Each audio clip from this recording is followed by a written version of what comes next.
तो अगर आप पावर BI इंटरव्यू के लिए प्रिपरेशन कर रहे हो तो भाई आपको पता होना चाहिए 11 frequently use DAX formulas of power BI। तो आइए जानते हैं ये कौन से डैक्स फॉर्मूलाज है जो भाई यार फ्रीक्वेंटली यूज करते हैं पावर BI डेवलपर। सबसे पहले calculate changes the context of calculation by applying filters. भाई यार फिल्टर अप्लाई करके कैलकुलेशन का कॉन्टेक्स्ट चेंज करता है, ये कैलकुलेट फॉर्मूला होता है। अब बात करते हैं दूसरा सम फॉर्मूला क्या करता है, सारे नंबर्स को ऐड करता है एक कॉलम में, जितने भी नंबर्स है न्यूमेरिकल वैल्यूज को ऐड करके उसका टोटल बताता है। जनरली हम एक्सेल में से यूज करते हैं, वैसे ही है। सम एक्स फॉर्मूला की बात करते हैं, performs row by row calculations and then sums the result. भाई रो बाय रो कॉन्टेक्स्ट में यहाँ पे कैलकुलेशन होता है सम एक्स में, और उसके बाद टोटल आपको मिलती है, उसका सम करता है वो। उसके बाद नेक्स्ट फॉर्मूला आता है filter formula which returns a table with rows that meet a specific conditions. भाई यार हम एक फिल्टर लगा देते हैं, कंडीशन लगा देते हैं, वो कंडीशन अगर सेटिस्फाई होती है तो उतने रोज का रिपोर्ट वहां पे दिखाता है वो। जैसे कि हम एसक्यूएल में वेयर वगैरह क्लाउज यूज करते हैं वैसे कुछ। देन ऑल का क्या यूज होता है जानते हैं, रिमूव्स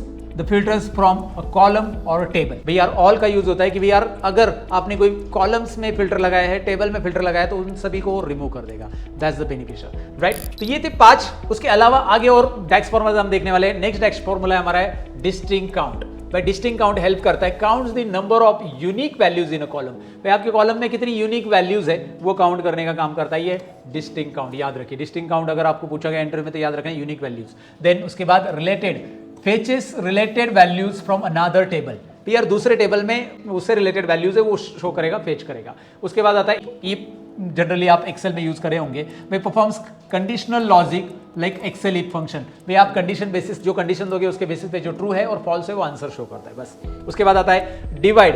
ये divide safely divides two numbers and handles divide by 0 errors, right. अगर 0 से डिवाइड किया जा रहा है तो डिवाइड बाय 0 एरर वहां पे शो करता है, तो ये सेफली डिवाइड करता है। उसके बाद आता है dated if function. Dated if में याद रखिए एक्सेल में इतना ही होता है डेटेड इफ, यहाँ पे एक ज्यादा रहता है, ये डेटेड इफ है। सो dated if formula calculates the difference between 2 dates in a specific interval. 2 date का स्पेसिफिक इंटरवल काउंट करता है कि भाई यार 2 डेट के बीच में ईयर, मंथ और डे वाइज क्या डिफरेंस है, लाइक डेटेड इफ जो एक्सेल में हम यूज करते हैं। एंड अर्लियर, उसके बाद आता है earlier then refers to the previous row context in a calculated column. Calculated column में प्रीवियस रो कॉन्टेक्स्ट दिखाता है। अब कैलकुलेटेड कॉलम मेजर क्या होता है नहीं पता है तो इसके ऊपर भी ऑलरेडी वीडियो मैंने बनाया है। पावर BI के ऊपर डेडिकेटेड एक 8 घंटे का वीडियो है, 7-8 घंटे का, वो जाकर देख लेना, चैनल के ऊपर अवेलेबल है। और बाकी आप इंटरव्यू के लिए प्रिपेयर करें तो इसका प्रिपरेशन कीजिए। इसके अलावा और भी डैक्स फॉर्मूलाज है जिसको नेक्स्ट पार्ट में मैं लेके आऊंगा। That's it for this video. Thank you so much for watching. Like, share, comment करना, सब्सक्राइब करना। और साथ ही में मैं आपको बताऊं कि इसका PDF भी मैंने डिजाइन किया है, और अगर आप PDF पाना चाहते हो तो आप मुझे लिंक्डइन पे फॉलो कर सकते हैं। सतीश दवे नाम से सर्च कीजिए, लिंक्डइन पे PDF आपको मिल जाएगा। आपको मैं कमेंट में मेरा लिंक्डइन लिंक प्रोवाइड या हैंडल प्रोवाइड कर रहा हूँ।